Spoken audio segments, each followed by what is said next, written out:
हाय दोस्तों, ये class twelfth के उसने कहा था सेकेंड चैप्टर के पार्ट टू वीडियो है। उसने कहा था का पार्ट टू वीडियो है जिनके लेखक है चंद्रधर शर्मा गुलेरी जी।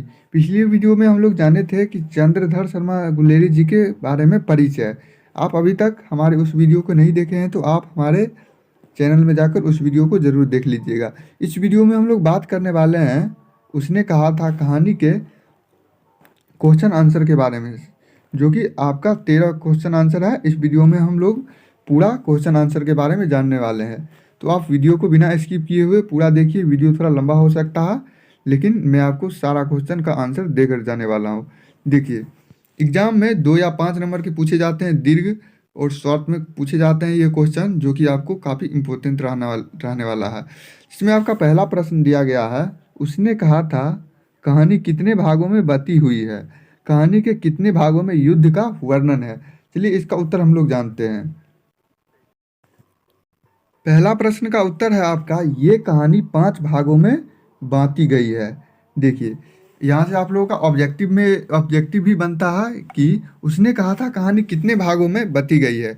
तो आप लोगों को याद रखना है, उसने कहा था कहानी 5 भागों में बटी गई है और द्वितीय, तृतीय और चतुर्थ भागों में युद्ध का वर्णन किया गया है। कौन से भागों में युद्ध का वर्णन किया गया है? द्वितीय, तृतीय और चतुर्थ भागों में युद्ध का वर्णन किया गया है आपका। तो पहला प्रश्न का उत्तर आपका ये है, जो कि कहानी आपके 5 भागों में बांटा गया है और द्वितीय, तृतीय और चतुर्थ भागों में इनका युद्ध का वर्णन किया गया है। चलिए अगला प्रश्न जानते हैं। अगला प्रश्न है आपका, देखिए आप लोगों को स्क्रीन पर शो हो रहा होगा, कहानी के पात्रों की एक सूची तैयार करें। कहानी के जो ये पात्र है इनके बारे में सूची तैयार करना है। चलिए इस प्रश्न का उत्तर जानते हैं हम लोग। कहानी के इस पात्र के हम लोग सूची तैयार करते हैं।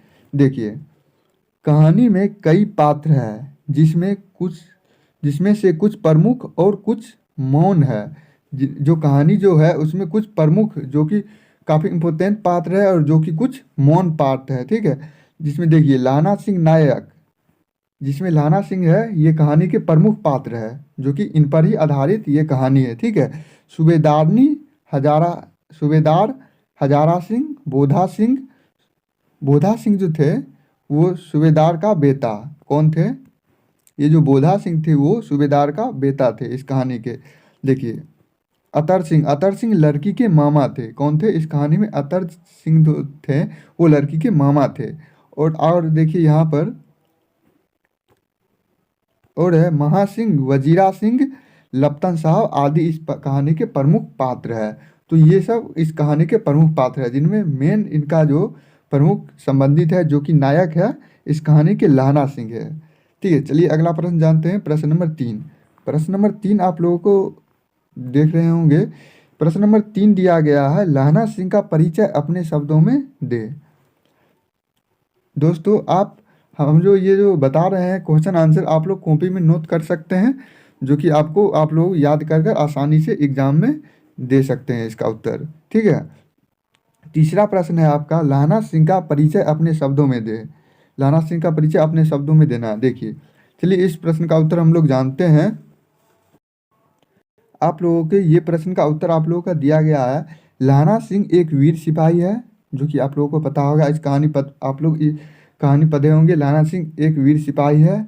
वह उसने कहा था कहानी के प्रमुख पात्र है, मतलब कहने का अर्थ है विशेष पात्र है, विशेष रोल इनका है इस कहानी में। ठीक है, और नायक भी है।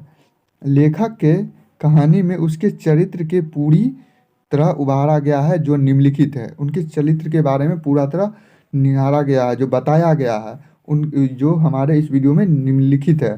तो देखिए, इनका पहला जो है कहानी के नायक, लाना सिंह के कहानी के नायक के बारे में दिया गया है। कहानी का समस्त घटनाक्रम लाना सिंह के आसपास घटता है। ठीक है, जिससे यह स्पष्ट होता है कि लाना सिंह कहानी का प्रमुख पात्र और नायक है। ठीक है, जो कि ये कहानी जो है लाना सिंह के सामने ये कहानी घटित होता है, जो कि इससे बताया गया है ये प्रमुख पात्र है। ठीक है, चलिए अगला प्रश्न है, अगला आपका है इसमें, लाना सिंह लाना सिंह का सच्चा प्रेमी। इनके प्रेमी के बारे में आप लोग कहानी पढ़े होंगे, इनके बचपन में इन्हें एक लड़की से प्रेम हो गया था, तो इनके बारे में जानते हैं। बचपन में उनके हृदय में अनजान भावना से जन्म लिया जो प्रेम था, ठीक है। यद्यपि उसे अपना प्रेम ना मिल सका, लेकिन फिर भी अपने सच्चाई से उसे अपने हृदय में बसाए रखे। कहने का अर्थ है कि बचपन में वो जो जिस लड़की से प्रेम कर रहे थे, तो उनका प्रेम बचपन में नहीं मिला और ना ही वो अपने उससे शादी कर पाए, ठीक है। लेकिन वो अपना जो प्रेम थे उस लड़की के प्रति, वो अभी तक अपने इस दिल में सच्चे हृदय में बसाए रखे हैं, ठीक है। ये है इसका अर्थ। ठीक, अगला है बहादुर तथा निडर। मतलब लाना सिंह जो बहादुर तथा निडर थे, इनके बारे में जानते हैं। लाना सिंह बहादुर तथा निडर का व्यक्तित्व का स्वामी है। कहने का अर्थ है लाना सिंह जो था वो एक बहादुर वीर सिपाही थे, ठीक है, और निडर थे, किसी से नहीं डरते थे। तभी वह बैठते रहते से बेहतर युद्ध से समझता था, ठीक है। चलिए अगला है इसकी चतुराई के बारे में, लाना सिंह की चतुराई के बारे में। लाना सिंह बहादुर के साथ साथ चतुर भी था। लाना सिंह जो था बहादुर के साथ साथ चतुर भी था, काफ़ी इंटेलिजेंट था लाना सिंह, ठीक है। इसलिए उसे लपतन साहब के नकली होने का शक हो गया था। कहानी में जो लपतन साहब जो नकली बनकर आए थे मारने के लिए, उसमें पहले ही लाना सिंह को उसके ऊपर शक हो गया था, ठीक है। और बड़ी चतुराई से सबके सामने भांडा फोड़ दिया, और बड़ी चतुराई से लाना सिंह ने ये जो थे लपतन साहब के भांडा फोड़ दिया, इनका राज खोल दिया, मतलब इनके सच्चाई के बारे में बोल दिया सबके समक्ष, ठीक है। ये थे लाना सिंह के चतुराई के बारे में। अगला है आपका सहानुभूति तथा दयालुपन। कहने का अर्थ है लाना सिंह कितने सहानुभूति और दयालुपन थे। देखिए लाना सिंह के चरित्र में सहानुभूति तथा दया विद्यमान है। मतलब लाना सिंह के अंदर जो दया की भावना है वो कण कण में उसके शरीर में है, ठीक है। इसलिए उसने बहुत सर्दी में अपना दोनों कंबल बोधा सिंह को दे दिया। कहने का अर्थ है उस समय बहुत ही ठंडी पड़ रही थी, और इतने दयालुपन होने के कारण ही अपना ये जो लाना सिंह जो कंबल ओढ़े हुए थे, वो अपना कंबल दोनों किसे दे दिए, बोधा सिंह को दे दिए, और खुद बिना कंबल के रहें, ठीक है। इसका अर्थ ये है। चलिए आपका अगला प्रश्न है प्रश्न नंबर 4। पाठ में लाना सिंह और सुबेदारनी का जो लाना सिंह जिस लड़की से प्रेम करता है उसका नाम था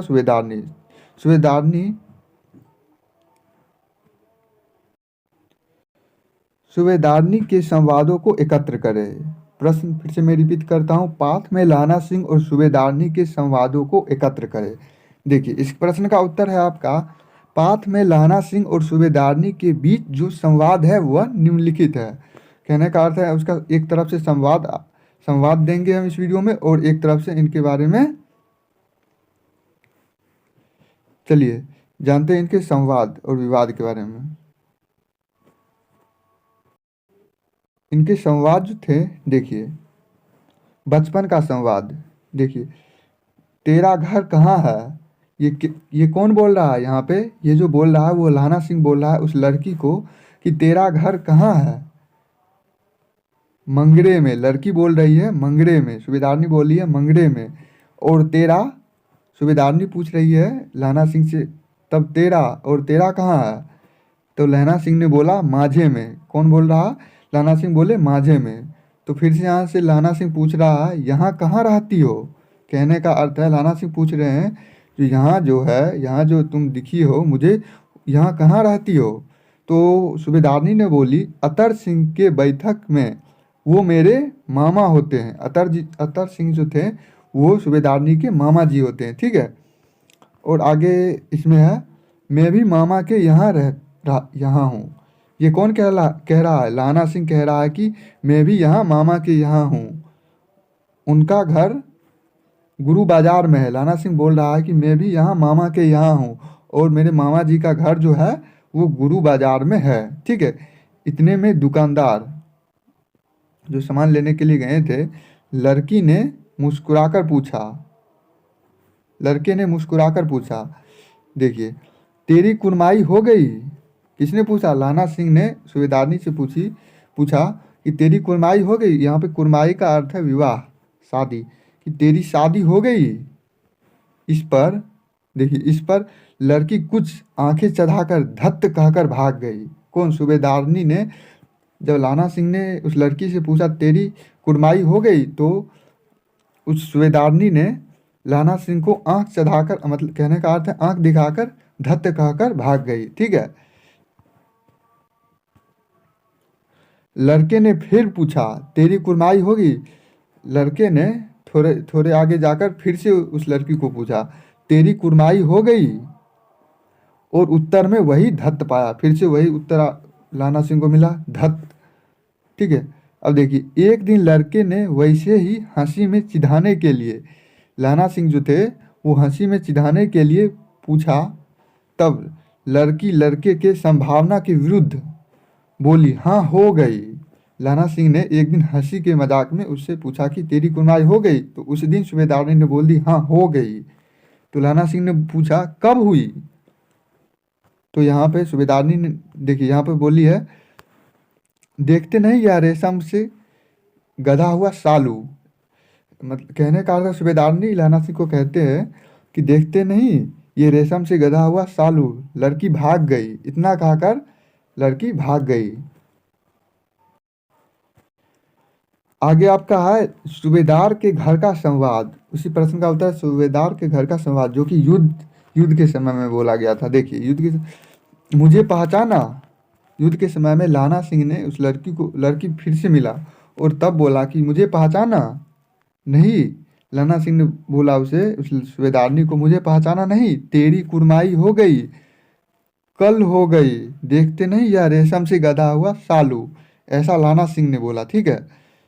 उस पर जो अमृत शहर में सूबेदारनी कह रही है मैंने तुम्हें आते ही पहचान लिया। ये सूबेदारनी कह रही है कि मैंने तुम्हें आते ही पहचान लिया, मैं तुम्हारे आगे अपनी आंचल पछाड़ती हूँ। कहने का अर्थ है, वो जो सूबेदारनी थी वो अपने पुत्र की रक्षा करने के लिए लाना सिंह के सामने आंचल पछाड़ती है कि मेरे पुत्र को बचा लीजिए। ठीक है। चलिए अगला प्रश्न जानते हैं। आपका प्रश्न नंबर 5 जो दिया गया है, आपका आप लोगों के स्क्रीन पर शो हो रहा होगा। देखिए, प्रश्न नंबर 5 दिया गया है, कल देखते नहीं या रेशम से गधा हुआ सालू, यह सुनते ही लाना सिंह की क्या प्रतिक्रिया हुआ। कहानी के बीच बीच में हम लोग चलते हैं कि ऐसा कहने पर लाना सिंह का क्या क्या प्रतिक्रिया हुआ, क्या हुआ। ठीक है। तो सिंपली इस प्रश्न का उत्तर है आप लोगों का, यह बात सुनते ही लाना सिंह को काफ़ी गुस्सा आया। जब लाना सिंह ने उससे लड़की से पूछा तेरी कुरमाई हो गई, तो लाना सिंह ने उस सूबेदारनी ने बोली हाँ हो गई। यह सुनकर लाना सिंह को काफ़ी गुस्सा आया। साथ ही उसने अपना शुद्ध बुद्ध खो बैठा, उसने अपना होश हवास खो बैठा, ऐसा लड़की की बात सुनकर। ठीक है। इसलिए वापस आते समय एक लड़के को नाले में धकेल दिया। इसीलिए ऐसा जो सूबेदारनी जो बोली हाँ मेरी शादी हो गई, मेरी कुरमाई हो गई, ऐसा सुनकर लाना सिंह जब रास्ते से घर वापस लौट रहा था तो उसने एक लड़के को नाली में धकेल दिया। ठीक है। इतना ही नहीं, लाना सिंह ने एक कुत्ते को भी पत्थर मारा। ठीक है। रास्ते में आते समय एक लड़के को नाले में धकेल दिया और एक कुत्ते को पत्थर मारा और एक सब्जी की ठेले पर दूध उड़ेल दिया। एक सब्जी के ठेले थे वहाँ पर उन्होंने उसे उल्टा दिया। ठीक है। एक पूजा करने वाली औरत से टकरा गया। इतना ही नहीं, लाना सिंह जो थे एक औरत जो पूजा कर रही थी उससे भी टकरा गया, जिससे वह अंधा बोला, वह औरत उसे अंधा बोला। ठीक है। चलिए अगला प्रश्न है आपका प्रश्न नंबर 6। प्रश्न नंबर 6 दिया गया है आपका, जारा क्या है? मौत है और नमूनिया से मरने वाले को मुरब्बे नहीं मिला करते। ये आपका प्रश्न है। मिला करते। वजीरा सिंह के इस कथन पर क्या आशय है? देखिए, आपका प्रश्न नंबर 6 का सही उत्तर आपका हो जाएगा यहाँ से। देखिए, वजीरा सिंह के इस कथन का आशय है कि यहाँ युद्ध के मैदान में अत्यधिक ठंड पड़ रही थी। ये जो युद्ध हो रहा था कहानी के पात्र में, वहाँ पर काफ़ी ठंड पड़ रहा था, काफ़ी जाड़ा पड़ रहा था, जिस कारण ऐसा लगता कि मानो उनकी जान ही निकल जाएगी। कहने का अर्थ है ठंड इतना हो रहा था वहाँ पे, जो ठंड से सब लोगों का जान प्राण निकल जाएगा। ठीक है, वैसे ही इस स्थिति में इतने लोगों को नमूनिया हो रहा है कि मरने के लिए स्थान भी नहीं है। कहने का अर्थ है इसमें नमूनिया हो रहा है, जो कि आदमी जो मरेगा, वह जो मरेगा उसका भी स्थान नहीं है कि वो कहाँ मरेगा। ठीक है,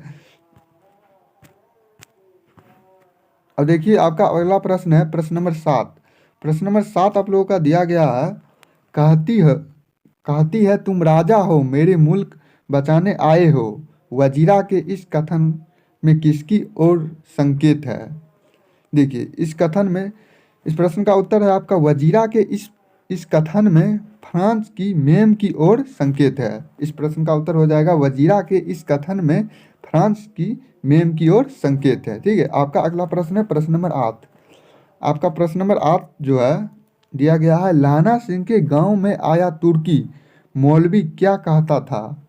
जो लाना सिंह के गांव में जो तुर्की आया था मौलवी जी, वो क्या कहता था, ये इसमें पूछा गया है। देखिए इस प्रश्न का आपका उत्तर हो जाएगा, लाना लाना सिंह के गांव में आया तुर्की मौलवी कहता है कि जर्मनी वाले बड़े पंडित हैं। वो जो तुर्की वाले कहते हैं वो बोलते हैं, उनकी बड़ाई करते हैं, जर्मनी वाले बहुत बड़े पंडित हैं।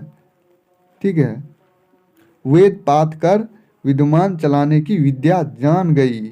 कहने का अर्थ है वेद पाठ वो पूरा जानते हैं इनके बारे में। ठीक है, गौ को नहीं मारते हैं। हिंदुस्तान में जाएंगे तो गौ हत्या वेद कर देंगे। मरी में बनियों को बहकाता था कि डाक घर से, और इतना ही नहीं, ये जो थे बनिया को भी बहकाता था कि डाक खाने से रुपये निकाल ले, सरकार राज्य जाने वाला है। कहने का अर्थ है ये जो भड़का रहा था कि जो सरकार दूसरे राज्य जाने वाला है, आप अपने डाक खाने से पैसा रुपया जो भी है वो निकाल ले, ये इसमें दर्शाया गया। ठीक है, आपका अगला प्रश्न है प्रश्न नंबर 9 दिया गया है आपका, लाना सिंह का दायित्व बोध और उसकी बुद्धि दोनों ही सप्रिय है, इस कथन की पुष्टि करें। इस क्वेश्चन का आपका आंसर है, लाना सिंह एक बहुबुद्ध संपन्न व्यक्तित्व का स्वामी है, जो कि काफ़ी दयालु है।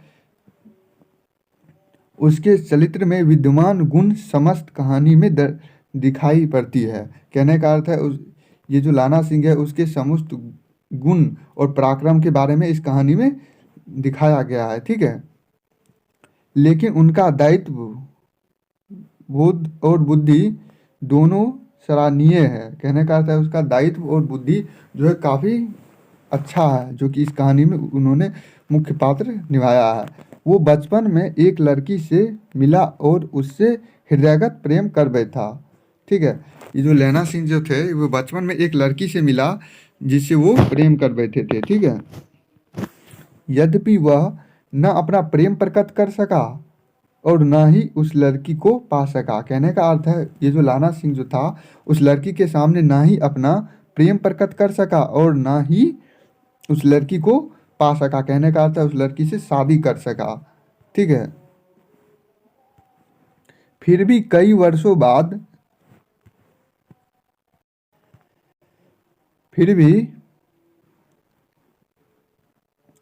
बाद सूबेदारनी के रूप में मिला तो उसके एक प्रार्थना के बदले अपना प्राण दे दिया। कहने का अर्थ है उसके प्रति, सूबेदारनी के प्रति लाना सिंह के इतना दिल में उस समय भी इतना प्रेम था कि कितने वर्षों के बाद में मिला तो उसके कहने पर लाना सिंह ने अपना प्राण दे दिया। ठीक है,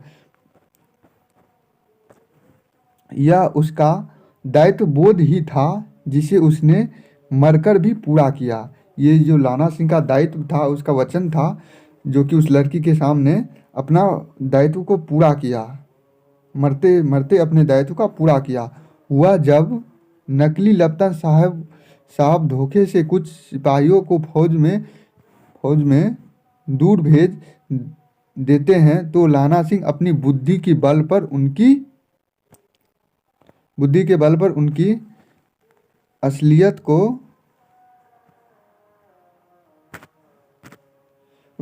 को पता कर लेते हैं। ठीक है।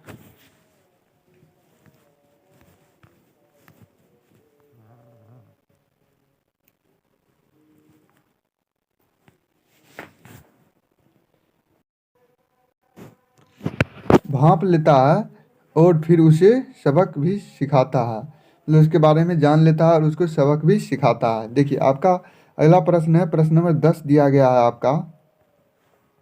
प्रसंग में अभिप्राय बताएं। मृत्यु के कुछ समय पहले स्मृति बहुत साफ हो जाती है। जन्म भर की घटनाएं एक एक करके सामने आती है। सारे दृश्यों के रंग साफ हो जाते हैं। समय की धुंध बिल्कुल उन पर से हट जाती है। देखिए इस प्रश्न का उत्तर है आपका, यह प्रसंग उस समय का है जब लहना सिंह घायल हो जाता है। युद्ध में जब लहना सिंह घायल हो जाता है, बोधा सिंह को अस्पताल में ले जाया जाता है और बोधा सिंह को अस्पताल में ले जाया जाता है। उस स्थिति में लाना सिंह वजीरा सिंह से पानी मांगता है। उस स्थिति में लाना सिंह जब घायल था तब वजीरा सिंह से लाना सिंह पानी मांगता है और अतीत की यादों में खो जाता है, और लाना सिंह अतीत की यादों में खो जाता है। इस पंक्ति का अभिप्राय यह है कि मृत्यु के पहले व्यक्ति को मानस की स्मृति जीवन भर की भोगी गई घटनाएं एक एक करके सामने आने लगती है। कहने का अर्थ है जब मरते समय आदमी के जो जीवन के भोगी हुई घटनाएं क्या क्या किए वो जीवन में, वो सब याद आने लगता है, जिससे किसान जीवन का यथार्थ लाना सिंह का सपना गांव भर की याद की सूबेदारनी की वचन इत्यादि में शामिल हुए। कहने का अर्थ है जो लाना सिंह ने सूबेदारनी से प्रेम किया था वो सभी इनको मरते समय में याद आने लगी। ये सब वचन को इन्होंने कैसे पूरा किया, कैसे उनके पुत्र का रक्षा किया, ये सब वचन आदि इन्हें याद आने लगे। ठीक है। अगला प्रश्न है आप लोगों का 11वां प्रश्न। 11वां प्रश्न है मर्म स्पष्ट करें। ठीक है। आपके हार में यह आम खूब फलेगा। चाचा भतीजा दोनों यही बैठकर आम खाएंगे। जितना बड़ा भतीजा है उतना ही यह आम है। इस महीने उनका जन्म हुआ था, उसी महीने में मैंने इसे लगाया था। देखिए ये प्रसंग दिया गया, हम लोग को ये प्रसंग स्पष्ट करना है। देखिए प्रस्तुत पंक्ति हमारे पाठ्य पुस्तक दिगंत भाग 2 के महान विद्वान लेखक चंद्रधर शर्मा गुलेरी जी द्वारा रचित उसने कहा था शीर्षक पाठ से लिया गया है। लाना सिंह स्वप्रभावी व्यक्तित्व का गर्म संस्कृति में जन्म लेने की वजह से उनका स्वप्न पुष्प की भांति फलित है। किसानी संस्कृति जिस तरह से उन्मुक्त वातावरण का दायित्व होता है वह उसी के जन जीवन में जन फूंक देने के लिए मानव मस्तिष्क के अंदर स्वच्छंद तथा उन्मुक्त आकाश में विस्तार देता है। ठीक है।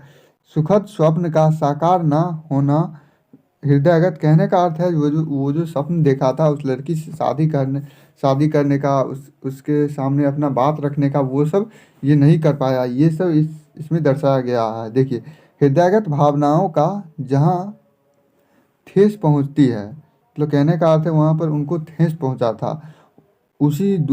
वही दूसरी ओर स्मृति को रेखाएं के दुर्गन बिजली की आग भी पैदा करता है। लाना सिंह इस वर्ष आम रोपता है, उसी वर्ष उसका भतीजा जन्म लेता है। कहने का अर्थ है जिस वर्ष लाना सिंह जो था वो जिस वर्ष आम रोपता था उसी वर्ष उसका भतीजा का जन्म हुआ था। ठीक है। चलिए आगे है, का महज यह संयोग है कि स्वप्न भविष्य में साकार होकर लाना सिंह के दोहरा आनंद प्रदान दोहरा आनंद प्रदान करने वाला होगा। कहने का अर्थ है ये जो स्वप्न था वो उसका दोहरा प्रदान करने का आनंद होगा। ठीक है, आपका अगला प्रश्न है, आपका प्रश्न नंबर 11 का ख है। 11 का ख में प्रश्न है, और अब घर जाओ तो कह देना कि मुझे जो उसने कहा था वह मैंने कर दिया। इस प्रसंग में क्या कहते हैं देखिए। इस प्रसंग में प्रस्तुत पंक्ति हमारे पाठ्य पुस्तक दिगंत भाग 2 के महान विद्वान लेखक चंद्रधर शर्मा गुलेरी जी द्वारा रचित उसने कहा था शीर्षक पाठ से लिया गया है। कहने का अर्थ है जो प्रस्तुत पंक्ति है वो हमारे पाठ्य पुस्तक दिगंत भाग 2 जिसके लेखक चंद्रधर शर्मा गुलेरी जी द्वारा रचित ये उसने कहा था शीर्षक पाठ से लिया गया है, जिसमें लेखक कहते हैं कि यह पंक्ति उस समय का है जब लाना सिंह बर्नासन की स्थिति में होता। कहने का अर्थ है जब लाना सिंह की मृत्यु निकट मतलब मरने वाला रहता है उस समय का ये चित्रण है। ठीक है, शत्रुओं की गोलियां शरीर में लगी है। लाना सिंह के शत्रु मतलब कहने का अर्थ उसके दुश्मन जो थे वो उसकी गोलियां जो लाना सिंह के मारे थे वो उनके शरीर में लगे हुए हैं। उनके मस्तक का संतुलन बिगड़ गया। लाना सिंह का मस्तक का संतुलन भी बिगड़ गया। ऐसी स्थिति में वह वजीरा से कहता है, ऐसी स्थिति में भी लाना सिंह वजीरा से कहता है, क्या कहता है कि जब घर जाओगे तो सूबेदारनी को कहोगे। सूबेदारनी वही लड़की जो जिससे वो बचपन में प्रेम करता। वो वजीरा सिंह से कहता है जब घर जाओगे तो सूबेदारनी को कहोगे कि लाना सिंह को जो उसने अपने पति और बेटे की रक्षा करने के लिए कहा था उसे उसने पूरा कर दिया। कहने का अर्थ है लाना सिंह बोल रहा है कि तुम जब घर जाओगे तो सूबेदारनी को कह देना कि तुमने जो बोला था मेरे पति और बेटे का रक्षा करने के लिए वो मैंने पूरा कर दिया। लाना सिंह जो था वो अपना जान देकर उसके सूबेदारनी के पति और उसके बेटे का रक्षा कर दिया था। ठीक है, आपका प्रश्न का उत्तर यही है। अब आपका अगला प्रश्न है, तो चलिए 11 का ख भी मेरा प्रश्न हो गया। चलिए अब प्रश्न जानते हैं। प्रश्न नंबर 12, प्रश्न नंबर 12 दिया गया है, कहानी के शीर्षक उसने कहा था का सबसे सटीक शीर्षक है अगर अगर है तो क्यों आप अगर है तो क्यों या आप इसके लिए कोई दूसरा शीर्षक सुझाव चाहते अपना पक्ष देंगे। तो ये इस प्रश्न का उत्तर आप लोग अपने से सॉल्व कर लीजिए। कहने का अर्थ है इस कहानी में बोला गया है कहानी के उसने कहा था शीर्षक के सटीक शीर्षक है अगर है तो क्यों या आप इसके लिए कोई दूसरा शीर्षक सुझाव चाहते हैं। अपने भाषा में आप लोग को उत्तर देना है कि उस कहानी के शीर्षक जो कि गुलेरी जी के बारे में। ठीक है, चलिए अगला प्रश्न हम लोग सॉल्व करते हैं। अगला प्रश्न का उत्तर जानते हैं। उसने कहा था कहानी का केंद्रीय भाव क्या है, वर्णन कीजिए। इस प्रश्न का उत्तर हम लोग देते हैं। उसने कहा था कहानी के केंद्रीय भाव क्या है, वर्णन करिए। चलिए इस प्रश्न का उत्तर है आपका उसने कहा था कहानी प्रथम विश्व युद्ध उसने कहा था कहानी प्रथम विश्व युद्ध लगभग 1915 के पृष्ठभूमि में लिखी गई है। ठीक है, कब कहने का अर्थ है 1915 के जो प्रथम विश्व युद्ध हुई थी उसमें पृष्ठभूमि महत्वपूर्ण भूमिका कहानी में है। ठीक है, गुलेरी जी ने लाना सिंह और सूबेदारनी के माध्यमों से मानवीय संबंधों का नया रूप में नहीं बन सका सेना में भर्ती हो गया जिसे उसने कभी प्रेम कथा प्रस्तुत किया। कहने का अर्थ है लाना सिंह जो अपने कहानी में प्रेम प्रकट किया वो उसमें बताया गया। लाना सिंह सूबेदारनी के अपने प्रति विश्वास से अनुभूति होता है क्योंकि उस विश्वास के नींव में बचपन का संबंध है। कहने का अर्थ है लाना सिंह जो थे वो सूबेदारनी को विश्वास दिलाते थे कि मुझ पर विश्वास करो, मैं तुम्हारे पति और बेटे दोनों की रक्षा कर लूँगा। ठीक है, सूबेदारनी की विश्वास ही लाना सिंह को उसे महान त्याग की प्रेरणा देता है।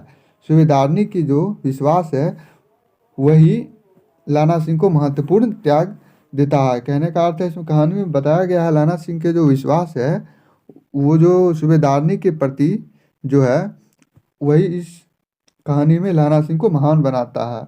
चलिए, हम लोगों ने 1 से लेकर 13 प्रश्न को हल कर लिया है।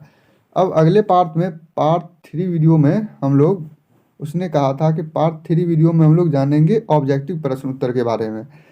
पहले वीडियो में हम लोग जाना कि उसने कहा था गुलेरी जी के बारे में परिचय। दूसरे वीडियो में हम लोग जाना उसके प्रश्न उत्तर, उसने कहा था का। तीसरे वीडियो में हम लोग जानेंगे, उसने कहा था कि ऑब्जेक्टिव क्वेश्चन जो कि आपके एग्जाम में पूछे जाते हैं, काफ़ी वीवीआई ऑब्जेक्टिव क्वेश्चन है जो कि 1 नंबर के पूछे जाते हैं। तो अगले पार्ट में हम आप लोगों के लिए लेकर आएंगे ऑब्जेक्टिव क्वेश्चन। आज के लिए इतना ही, मिलते हैं नेक्स्ट वीडियो में, तब तक के लिए जय हिंद, वंदे मातरम।